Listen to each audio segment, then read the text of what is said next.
रामकृष्ण हरी. अनिल सावंत आध्यात्मिक कथा चॅनलमध्ये आपलं स्वागत आहे.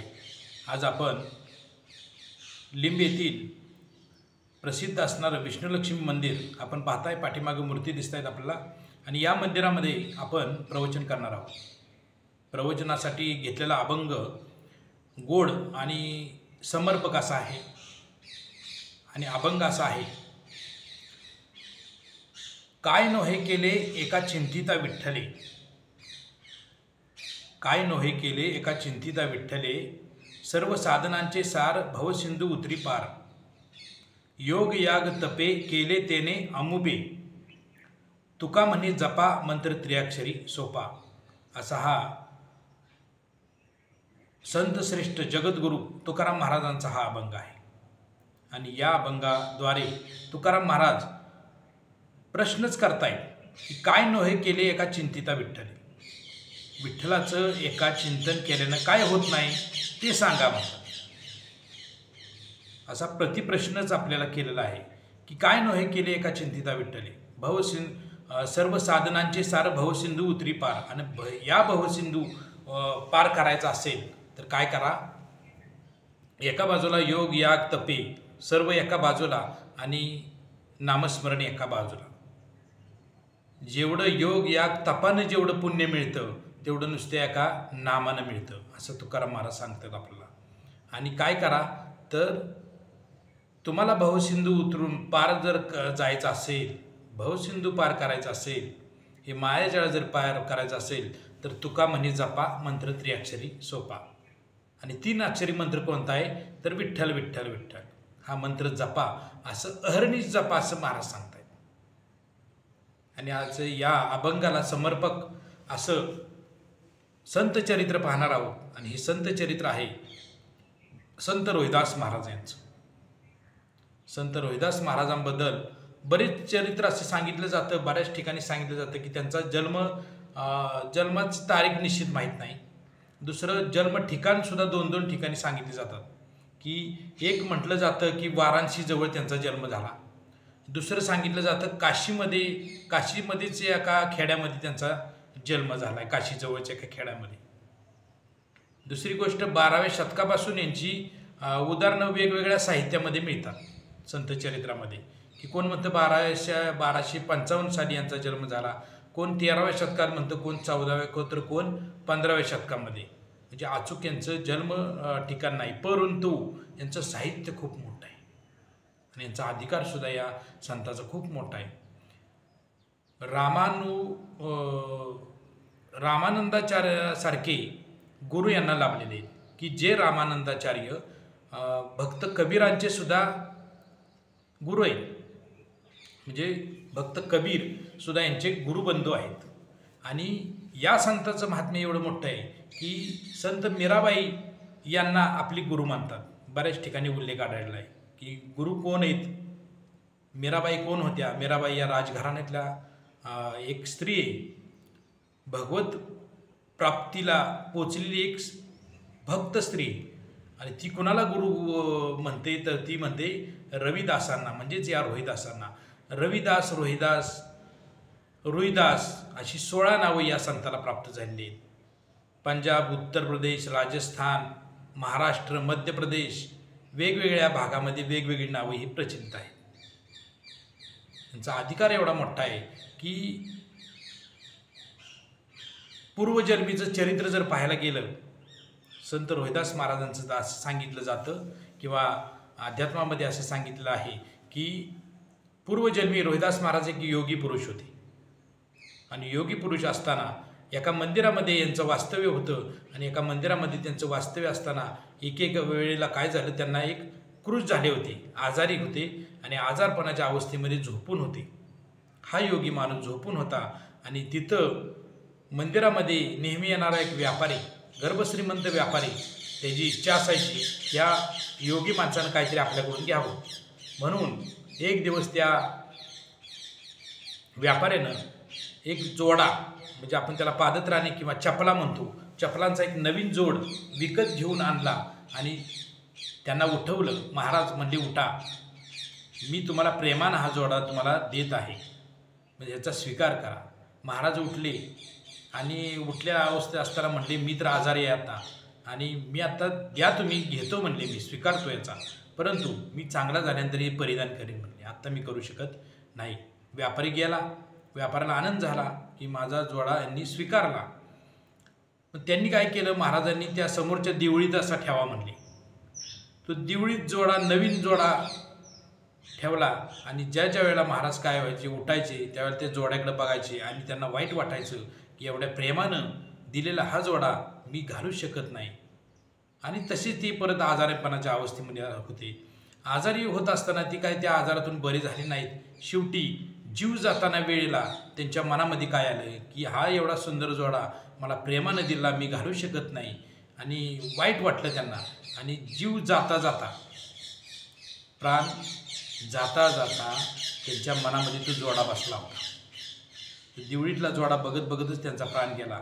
शेवटी काय होतं, भक्ती मार्गामध्ये सुद्धा परमेश्वर काय करतो, तर भक्त असेल आणि तो जर भक्त देवाची भक्ती करत असेल आणि भक्ती करता करता जर त्याला मरण प्राप्त झालं तर दुसरा जन्मसुद्धा भगवंत त्याला काय देतो, ती अपुरी राहिलेली भक्ती पूर्ण करण्यासाठी दुसरा जन्मसुद्धा भगवंताच्या घरी, भगवत जी जिथं भगवंताची आराधना चालते त्या कुटुंबामध्ये तिथं जन्माला घालत असतो. आणि मरतावेळी जी इच्छा माणसाकडे असते तीच इच्छा फलद्रूप दुसऱ्या जन्मामध्ये होत असते. मरता मरता ह्यांनी काय बघितला होता, जोडा बघितला होता आणि त्यांचा जीव गेला, प्राण सोडला त्यांनी. दुसरा जन्म भगवंतांनी कुणाला दिला, रोहिदासांना दिला, पण कुठल्या कुटुंबामध्ये दिला, चर्मकार कुटुंबामध्ये दिला. आणि जिथं रोहिदासांचे आईवडील भगवत प्राप्तीला प्राप्त झाले होते, थोडक्यात म्हणजे नामस्मरण, अखंड नामस्मरण होतं, चांभाराच्या एका घरामध्ये चर्मकार समाजात मधल्या एका कुटुंबामध्ये त्यांचा जन्म झाला. आणि आई वडील कशी लाभलेले, तर भगवंताला पूर्ण वाहिलेले मिळालेले आहेत. आणि जेणेकरून उठलं की नामस्मरण, झोपेपर्यंत नामस्मरण आपल्या कामामध्ये दंग असणारे हे आई वडील प्राप्त झाले रोहिदास महाराजांना. आता लहानपणापासून यांना काही बाळकडूच मिळालेलं होतं, परंपरा त्यांची भक्तीची होती. परंतु महाराजांचं वेळ एवढं वाढलं, तरुणपणामध्ये आल्यानंतर महाराजांचं एवढं वेळ वाढलं की ते फुकटच सेवा करून देऊ लागली सगळ्यांना. प्रत्येकाच्या ठिकाणी त्यांना पांडुरंग भगवान श्रीकृष्ण दिसू लागले. आणि जरा गरीब वाटला की त्याच्याकडून पैसेच घ्यायचं नाही. असा कोण ब्राह्मण आला की त्याला म्हणायचं असून अशीच सेवा करून घे, चपला सांधून जा, काय कर, असं म्हणजे नावच झालं होतं रोहिदास महाराजांचं. शेवटी आईवडिलांनी सुद्धा वैतागले, त्यांनी बाजूला ठेवलं, म्हणले तरी बाजूला ठेवला तरी हा सुधारेल. परंतु शेवटी एका पर्णकुटीमध्ये राहावं लागलं त्यांना. शेवटी त्यांना बायकोसुद्धा, लग्नसुद्धा झालं, एक अपत्यसुद्धा झालं, परंतु महाराजांचा स्वभाव काही बदलत नव्हता. महाराजांचा सेवा करण्याचा धर्म हा मोठा वाढू लागला. परत मग उपजीविकेचं सुद्धा हाल होऊ लागलं सर्वांच, की आता हा माणूस काय कमवायलाच तयार नाही, करायचं काय, फक्त फ्री सेवा, म्हणजे काय म्हणतो आपण, मोफत सेवा. कुणी यावं, जोडा साधावा, घेऊन जावा, कुणी यावं नंतर देतो म्हणावं, तर त्याचे महाराजांना सगळं पटायचं. शेवटी उपासमार घडू लागली. असं लिखाण आहे अध्यात्मामध्ये. शेवटी भगवंताला दया आली. भगवंत दयाळूच आहे, परंतु त्याला काय पाहिजे, उच्च नीच नेणं भगवंत ते तिष्ठे भाव भक्ती दिगून. जिथं भक्ती भाव आहे तिथं परमेश्वर न सांगताच उपस्थित असतो. तर रोहिदास महाराजांचा सुद्धा एवढे भक्ती मार्ग सोपा होता, म्हणजे सोपा भगवंताच्या दृष्टीने सोपा होता की नामच घेत होते, सारखं अखंड नामस्मरण चालू होतं. मग शेवटी भगवंत आले, एका ब्राह्मणाच्या रूपामध्ये आले. जाता जाता त्यांनी सांगितलं, का हो महाराज, म्हणली माझी चपला जरा साधून देता का? हो म्हणले, देतो की, या. त्यांनी चपला पुढं केला. त्या निमित्तानं त्यांनी खिशातून, आपल्या त्या झोळीतून काय काढलं, त्या ब्राह्मणानं काय काढलं की एक वस्तू काढली आणि बघू म्हणले, तुम्ही ती आरी कशाची, लोखंडाची, इकडे द्या मग म्हणले. मग त्यांनी स्पर्श केल्याबरोबर ती आरी पिवळी धमक झाली आणि हसले रोहिदास महाराजांकडे बघून. काय म्हणले, विशेषच झालं म्हणले, हे सोनं काय, अरे सोनंच झालं म्हणले. अरे हा परीस आहे म्हणले, मी तुला भेट देतो, परीस उपजीविका कर म्हणले चांगली, आणि तुला भक्तीचं वेळ दिसतंय चांगलं, मी तुला भेट देतोय समज. रोहिदास महाराज म्हणले, मला असली भेट नको, कारण मला असला प्रकारच मान्य नाही म्हणले. परिसाला लोखंड लावायचं, सोनं करायचं, आपलं कसं करावं म्हणले. महाराज म्हणायचे की कष्ट करून जगावं माणसाने, भगवंताच्या नामस्मरणामध्ये जगावं, कष्ट करावं, अनितीचा पैसा घेऊ नये. तरी पण त्या ब्राह्मणानं काय केलं, की बळजुबरी केली. शेवटी ते काय म्हणले, मी हात लावणार नाही, त्या पर्णकुटीच्या त्या कोपऱ्यात ताटीच्या तिथं खाऊन ठेवा म्हणले. बघू जमलं तर बघीन मी त्याच्याकडं. तर ब्राह्मण दुसरं तिसरं कोणी तर भगवंतच होते, देत होते सारखे भगवंत, या संतांना देत होते भगवंत. असं नाही हे घ्या हे घ्या, परंतु संत घ्यायला तयार नव्हते. भगवंताला आपल्या उपकाराच्या ओझ्याखाली दाबून ठेवला होता या संतांनी. धरीला पंढरीचा चोर, जनाबाईचा अभंग आहे. गळा बांधून या दोर, कशाने धरून ठेवलाय? भक्तीच्या माध्यमातून धरून ठेवलेला आहे पांडुरंगाला, विठ्ठलाला, भगवान श्रीकृष्णाला. परत बरोबर 1 वर्षानंतर भगवंत आले. परत बघितलं तर ती जशी ठेवली होती, जसा परीस तसाच तिथं खाऊन ठेवला, तसाच होता. विशेष केलं भगवंतानी, किती म्हणले देण्याचा प्रयत्न करतोय तरी पण हा घेत नाही. मग काय करायचं भगवंतांनी? आता घेत नाही ना, मग त्याच्या तिथंच सारखं राहायचं, रोहिदासांच्या बरोबरच राहायचं. मग काय झालं तर एकदा अशी घटना घडली की व्यापारी एक आला गर्भश्रीमंत, आणि त्याने सांगितलं की मला असं माझ्या पायाचा जोडाच कुठे मिळत नाही, किंवा मला मानेल असा जोडा मला अजूनपर्यंत भेटला नाही, तर तू बनवून देतोस का? हो म्हणले महाराज, देतो की म्हणले, भगवंताच्या कृपेने सगळं चांगलं होईल म्हणले, देतो बनवून. मग त्याचा मापाचा एक जोडा ठेवला आणि तो व्यापारी निघून गेला. परंतु त्या व्यापाऱ्यानं आगाऊ पैसे काय दिले नाहीत. आता यांच्याकडे पैशाची भ्रांतच सगळी. तर काय करावं ह्या विचारातच असताना ते म्हणले आता बघूया, उद्याचं उद्या बघू, उद्या बोलावला आहे ना, बघूया. मग शेवटी काय झालं, हे झोपी गेले भगवंतावर भार टाकून. संत लोक काय करत होते, भगवंतावर भार टाकून, भगवंता तुला काय करायचं ते करत. शेवटी रात्रीच्या वेळी वेळ झालेला असताना यांची झोप लागली आणि भगवंत आले, भगवान श्रीकृष्ण आले, आणि त्यांनी काय केलं, तो जोडा सुरेख असा जोडा बनवला. रात्रभर खपून एक जोडा सुरेख बनवला, त्याला रंग वगैरे दिला, सगळं केलं आणि तसा आयटीत ठेवला असा दिवळीमध्ये. आणि ते झाल्यानंतर काय झालं, दुसऱ्या दिवशी व्यापारी आला, हाक मारली. रोहिदास महाराज म्हणले, अहो माझ्याकडून चूक झाली म्हणले, महाराज मी तुमचा जोडा करू शकलो नाही. आता त्यांना माहीत होतं की आपल्याजवळ पैसेच नाहीत, काय मालच आणायला पैसा नाही तर करणार काय. मग शेवटी त्याच व्यापाऱ्याने सांगितलं, अहो तो दुसतोय तो जोडा माझाच आहे की, वर बघा की म्हणले. त्यांनी बघितलं दिवळीमध्ये, तर बघितलं तर हो खरोखर आहे म्हणले, रंग वगैरे दिला आहे, आणि नाही काय म्हणताय. जरा रोहिदास महाराज वरमले. त्यांनी बघितलं, पुढं टाकला त्यांच्या पुढं, म्हणले बघा बरं घालून बघितलं तर म्हणले तंतोतंत आला, आत्तापर्यंत मला असा कधी जोडाच भेटला नाही. मग त्या व्यापाऱ्यानं काय केलं, भरपूर त्यांना बिदागीसुद्धा दिली, मी त्या कामाचा मोबदलासुद्धा दिला, आणि काय दिला आणखीन वर बक्षीस म्हणून पण काही रक्कम दिली. तो व्यापारी खुश होऊन गेला. महाराजांच्या डोळ्यामध्ये अश्रू आले आणि महाराज म्हणले, काय भगवंत काय हे केलंस तू म्हणले, रात्रभर खपून मी झोपलेला असताना तू रात्रभर जागलास, आणि हा जोडा तू त्या व्यापाऱ्याला करून दिलास, किती ठिकाणी माझी मदत करशील तू. मग भगवंताचं इतकं जी नामाप्रती त्यांचं वेळ पुन्हा वाढलंच, आणखीन वाढतच होतं, कमी काय होत नव्हतं. देण्याचा भगवंत प्रयत्न करत होते सर्व, परंतु रोहिदास महाराज घेत नव्हते. मग रोहिदास महाराज साहित्य संपदा सुद्धा मोठी महाराजांची. गुरु शिखांचा धर्मग्रंथ आहे.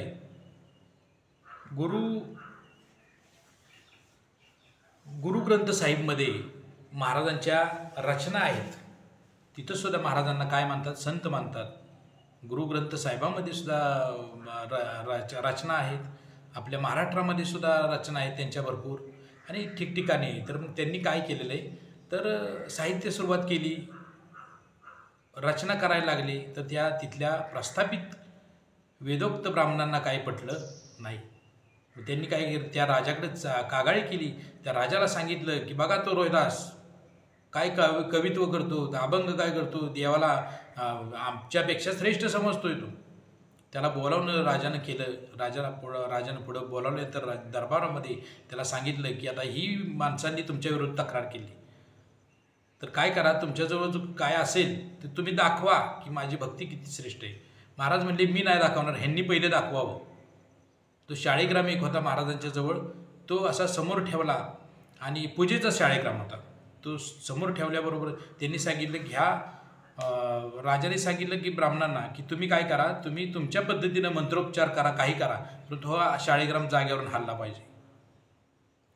ब्राह्मणांनी बराच वेळ केला, आटोकाट प्रयत्न केला, मंत्रोपचार केले, सगळं केलं, पण तसोबर सुद्धा तो काय शाळीग्राम हालायला तयार नव्हता.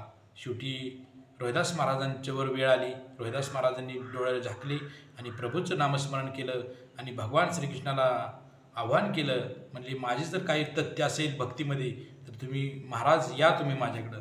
अक्षरशः काय बघतं सगळा राजदरबार सुन्न झाला आणि काय झालं तर तो शाळीग्राम अलगद असा वाऱ्यानं उडून यावा तसा अलगद आला आणि महाराजांच्या जवळ जाऊन थांबला आणि मग सगळ्यांनी जय जयकार केला. राजासुद्धा उठून उभा राहिला आणि खरोखर म्हणले रोहिदासांचा अधिकार खूप मोठा आहे. ब्राह्मण वर्ग परत गेला माघारी. तिथून पुढं महाराजांकडं वर्दळ वाढली. शिष्य परंपरासुद्धा मोठी महाराजांची. संत मीराबाईसुद्धा राजघराण्यातली स्त्री आहे, तिनंसुद्धा अनुग्रह घेतलेला आहे रोहिदास महाराजांचा, असं बऱ्याच ठिकाणी उल्लेख आहे. बऱ्याच राजाच्या राणी त्यांनीसुद्धा अनुग्रह घेतला आहे. कुणाचा घेतला आहे तर रोहिदास महाराजांचा घेतला आहे.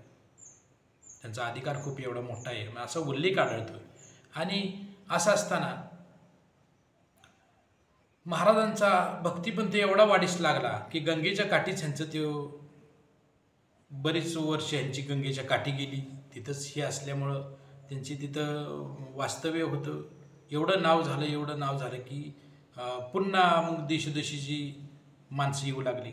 एकदा काय झालं, ज्या राजानं त्यांना पुढं बोलवलं होतं त्या राजाला त्यांची महती पटली आणि राजा काय झाला, एक दिवस रोहिदास महाराजांच्या भेटीला आला त्यांच्या घरी. त्यावेळेला काय झालं होतं, नुकतीच आरती झाली होती आणि रोहिदास महाराज तीर्थ वाटत होते आणि हे तीर्थ महाराजांच्या पुढे केलं. म्हणले रोहिदास महाराज म्हणले महाराज हे तीर्थ घ्या म्हणले, भगवान श्रीकृष्णाचं हे तीर्थ आहे आणि कानाचं आहे कन्हैयाचं हे तीर्थ घ्या, प्राशन करा. मग त्यांनी हात पुढं केला राजानं, परंतु हात पुढं घेतला, हातामध्ये घेतलं तीर्थ आणि आपल्या काय केलं, जो सदरा असतो, जो आपला वस्त्र आहे त्या वस्त्राच मागच्या बाजूने पुसलं. ह्यांना घेतल्यासारखं केलं परंतु वाईट वाटू नये म्हणून घेतल्यासारखं केलं आणि मागं हे केलं, असं पुसलं. तर त्याच्या पाठीमागे एक भाव होता की मी या सामान्य माणसाकडून कसं मी तीर्थ घेऊ. वाईट जरा वेगळं वाटलं म्हणून त्यांनी काय केलं, ते असं टाकण्यासारखं केलं आणि आपल्या वस्त्राला पुसलं. जे वस्त्र धोब्याकडे गेलं तो जो डाग पडला राजाच्या त्या वस्त्राला, जो डाग पडला तो काही केल्या निघेना. शेवटी तो धोबी वैतागला आणि त्यानं काय केलं तर ते वस्त्र घेतलं आणि तोंडात धरलं असं रागानं आणि असं चावला. तो डागच म्हणला जात नाही. राजाकडे गेलं तर राजाला काय उत्तर देऊ, हा डाग का जात नाही म्हणून. मग त्यानं रागरागत चावल्याबरोबर त्यातलं जे राहिलेलं तीर्थ होतं ते त्याच्या मुखामध्ये गेलं आणि त्याला ब्रह्मानंदाची दर्शन झालं. ब्रह्मांड त्याला फिरू लागलं, तो नाचू लागला, गाऊ लागला, देवाचं नाव घेऊ लागला. आणि ती अवस्था बघून त्याची जी बायको आहे धोब्याची ती आली, तिनं बघितलं असं काय करताय म्हणली, तरी पण तो काय नाचत होता. शेवटी त्याला घेऊन ती कुठं आली, राजाकडे आली आणि ते जे तुमचं वस्त्र आहे म्हणली, ते वस्त्र तोंडात घेतल्यापासून हे वेड्यासारखं करू लागलेत, नाचतायत गातायत, आनंदानं विभोर झालेले आहेत. शेवटी राजाला कळलं की जो डाग होता तो कोणाचा होता, तर रोहिदास महाराजांनी जे तीर्थ दिलं होतं भगवंताचं त्याचा डाग होता. मी किती कम नशिबी म्हटले की माझ्या नशिबात असताना सुद्धा मला ह्या धोब्याला जर ब्रह्मांडाचं दर्शन होतंय तर मी किती सुखावून गेलो असतो. पळत राजा गेला रोहिदास महाराजांकडून, म्हटला मला तीर्थ द्या. महाराज म्हटले तीर्थाची वेळ संपली, आता तीर्थ मिळू शकत नाही. ज्या उचित वेळ, योग्य वेळेलाच योग्य सगळं होत असतं, भगवंताची ती कृपा असते. म्हणजे एवढं या रोहिदास महाराजांचा अधिकार खूप मोठा आहे. भगवंत कसा ठाई उच्च नीच नेनो भगवंत तिष्ठे भाव भक्ती देखून या. रोहिदासा मागे किंवा चर्म रंगू लागे रोहिदासा संगी. जे चपला शिवल्या किंवा नवीन जोडा तयार केला तर त्याला रंग देण्याचं काम भगवंताला करावं लागत होतं. फक्त काय होतं तर तिष्ठे भाव भक्ती देखून या. म्हणजे असं समर्पक असं रोहिदास महाराजांचं चरित्र आहे. चरित्र खूप मोठं आहे. आता हा माझा पहिला भाग आहे, अजून एक भाग याचा होणार आहे, कारण एका ह्याच्यामध्येही बसू शकत नाही. पुढच्या भागामध्ये राहिलेले आपल्याला कथानक मी सांगणार आहे. आजचा माझा व्हिडिओ मी प्रयत्न केला की चरित्र सांगण्याचा, की रोहिदास महाराज कोण होते, त्यांची काय आख्यायिका आहे, तर ती मी सांगण्याचा प्रयत्न केला, माझ्या मायबोलीमध्ये सांगण्याचा प्रयत्न केला. आपल्याला हा जर व्हिडिओ छान वाटला असेल तर आपण लाईक करा आणि माझ्या चॅनेलला आपण नवीन असाल तर लाईक करा, सबस्क्राईब करा आणि कमेंटमध्ये रामकृष्ण हरी म्हणा. रामकृष्ण हरी.